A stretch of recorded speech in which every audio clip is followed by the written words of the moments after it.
Country delight గురించి తెలిసింది. IIM, ఐఐటిలో చదువుకున్న వాళ్ళు ఈ కంపెనీ నడుపుతున్నారు.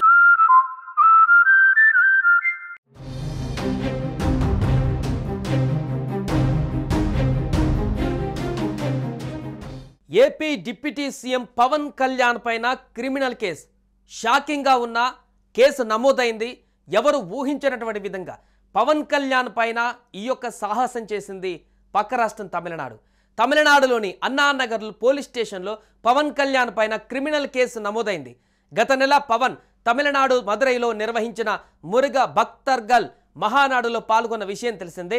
పంచకట్టుకొని విభూది పెట్టుకుని ఆ వేడుకలో పాల్గొన్నారు పవన్. ఇక ఆ సభలో పవన్ నిబంధనలను ఉల్లంఘించారని, మత విద్వేషాలను రేకెత్తించేలా ప్రసంగం చేశాడని అడ్వకేట్ వాంజినాథన్ అనేటువంటి వ్యక్తి పోలీసులకు ఫిర్యాదు చేశాడు.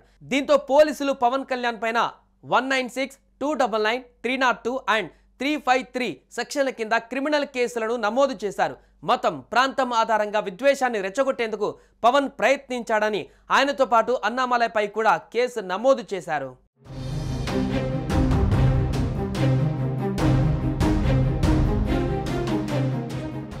ఇక ఆ సభలో పవన్ మాట్లాడుతూ కొందరు నాస్తికులు దేవుడి పేరు చెప్పుకొని బతుకుతున్నారు. కేవలం హిందూ మతాన్ని అడ్డం పెట్టుకొని విమర్శలు చేస్తున్నారు. క్రైస్తవులు, ముస్లింస్ వారి మతాలను ఆచరించవచ్చు, కానీ హిందువులు తమ మతాన్ని ఆచరిస్తే మాత్రం తప్పుపడుతున్నారు. హిందూ ధర్మాన్ని, హిందూ దేవతలను చులకన చేస్తున్నారు. వారిది సెక్యులరిజం కాదు, సూడో సెక్యులరిజం. మురుగన్ను నమ్మితే శక్తి వస్తుంది. స్కంద షష్ఠి కవచం మన మనస్సును ఉక్కుగా చేస్తుంది, మన జీవితాన్ని మధురంగా మార్చుతుందని చెప్పుకువచ్చారు. అంతేకాకుండా సనాతన ధర్మం పైన ఉదయనిధి స్టాలిన్ వంటి డిఎంకే నేతలు చేసిన విమర్శలపైన పరోక్షంగా స్పందించారు. ఎలుకలు ఎన్ని ఉన్నా ఒక నాగుపాము బుస కొడితే మొత్తం పారిపోతాయని చెప్పుకువచ్చాడు. హిందువులను ప్రశ్నించిన విధంగా అరేబియన్ నుంచి వచ్చిన వారిని ప్రశ్నించే దమ్ము ఉందా అని ఫైర్ అయ్యాడు.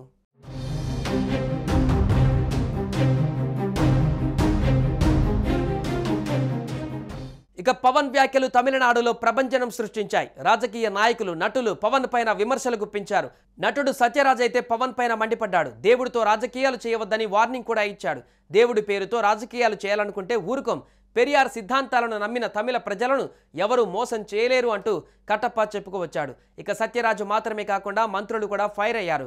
ఒక డిప్యూటీ సీఎం హోదాలో ఉన్న వ్యక్తి ఇలా మాట్లాడడం తప్పు అని వారు భావిస్తున్నారు. ఇక ఇప్పుడు ఈ వివాదం కోర్టు కేసు వరకు వెళ్ళింది.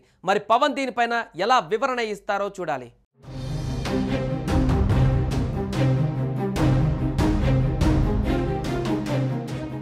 ఇక పవన్ సినిమాల విషయానికి వస్తే ప్రస్తుతం 3 సినిమాలు రిలీజ్కు రెడీ అవుతున్నాయి. హరిహర వీరమల్లు జూలై 24న రిలీజ్ కానుండగా ఓజీ సినిమా సెప్టెంబర్లో రిలీజ్ కానుంది. ఈ రెండు కాకుండా పవన్ నటిస్తున్న 3వ చిత్రం ఉస్తాద్ భగత్ సింగ్, హరీష్ శంకర్ దర్శకత్వం వహిస్తున్న ఈ సినిమా ఈ మధ్యనే సెట్స్ పైకి వెళ్ళింది. త్వరలో ఈ సినిమా కూడా రిలీజ్కు రెడీ అవుతుంది.